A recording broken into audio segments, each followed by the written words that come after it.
Hello there, and welcome to this video.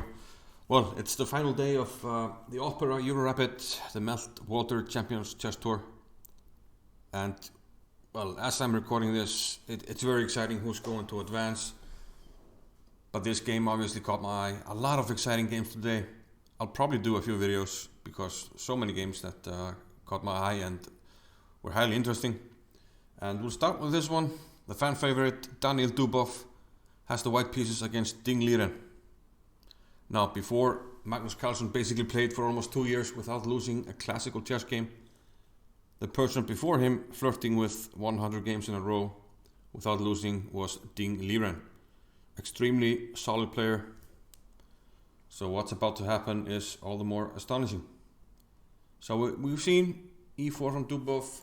He's a versatile player and he plays d4 in this game against Liren. We have knight f6, knight f3, and queen's gambit declined, and Dubov goes with pawn to g3, the so-called Catalan opening. White simply wants to develop the bishop to g2 and get castled. Well, that's usually what he wants. But this is Dubov. Bishop to b4 check. Now here, by far, the most common move is to play bishop to d2.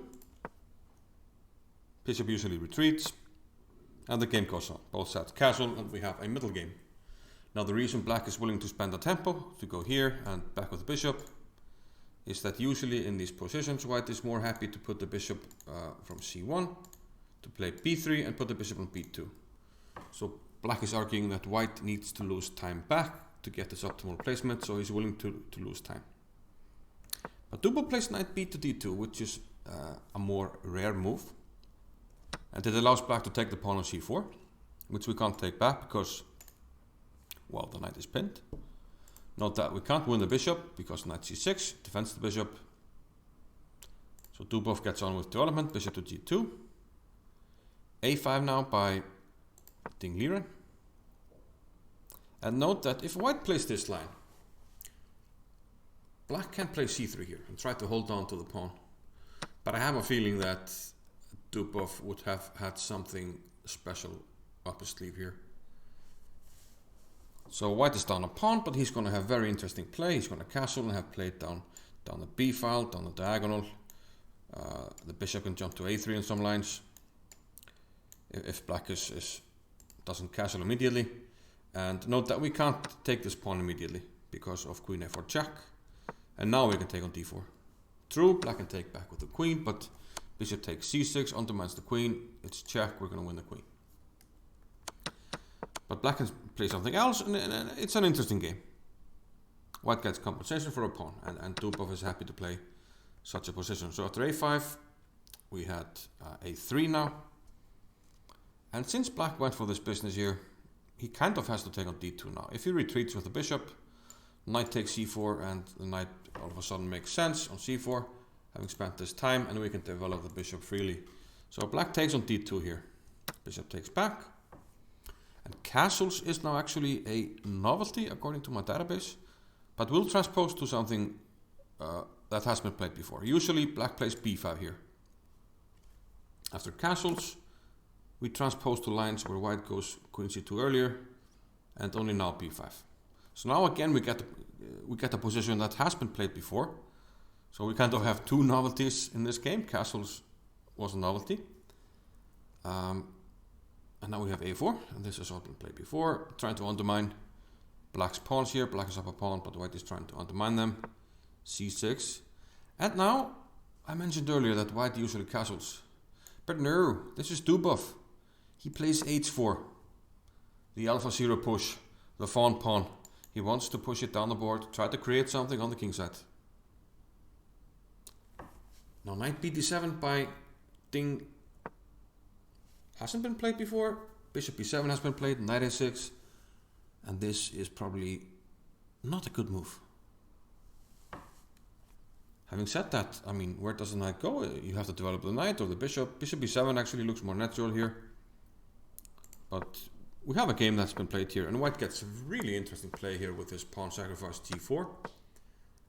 And maybe Dubov borrowed this idea after knight bd7 because he played the same idea. He played h5 h6 and g4. Welcome to the Dubov lab of pushing kingside pawns. Harry and Gary down the board. He just wants to attack. Hasn't castled, so this rook is free to join the attack. Maybe if he needs to, he will castle queenside at some stage. This is exciting chess. Knight takes g4. But now there's a flaw. 8 takes b5.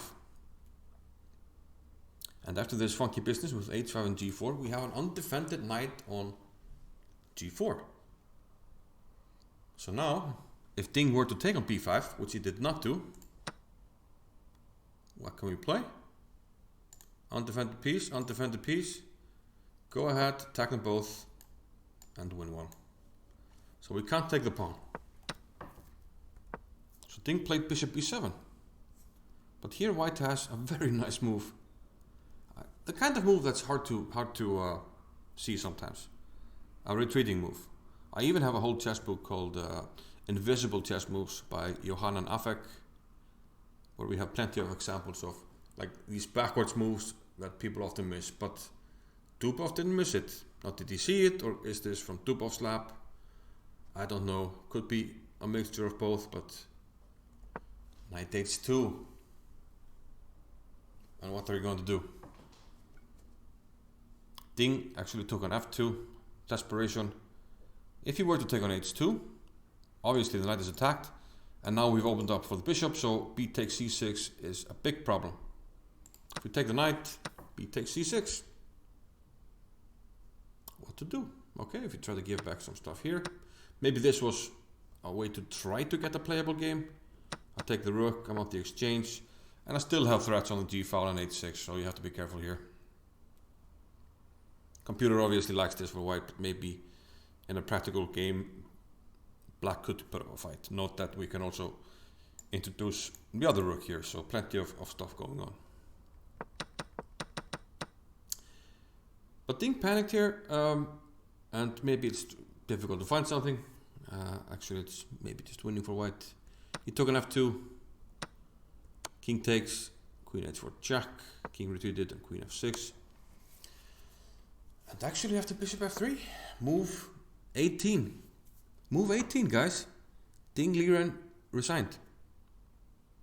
He's down a piece, and it's simply not looking good. We have this pin still. Okay, for the moment, we can't take, but we can release the pin. I'm talking about this pin. And then the pin on c6 becomes effective again. So he resigned. Let's say he takes the pawn on b5. We play knight g4. And notice all these ideas. Rook to g1, knight to g4. They come together here, knight g4. Let's say you take the pawn on d4. Intending, if you take on b7, to take this. But now I can flick in knight takes h6. Rook g1. And king to the corner.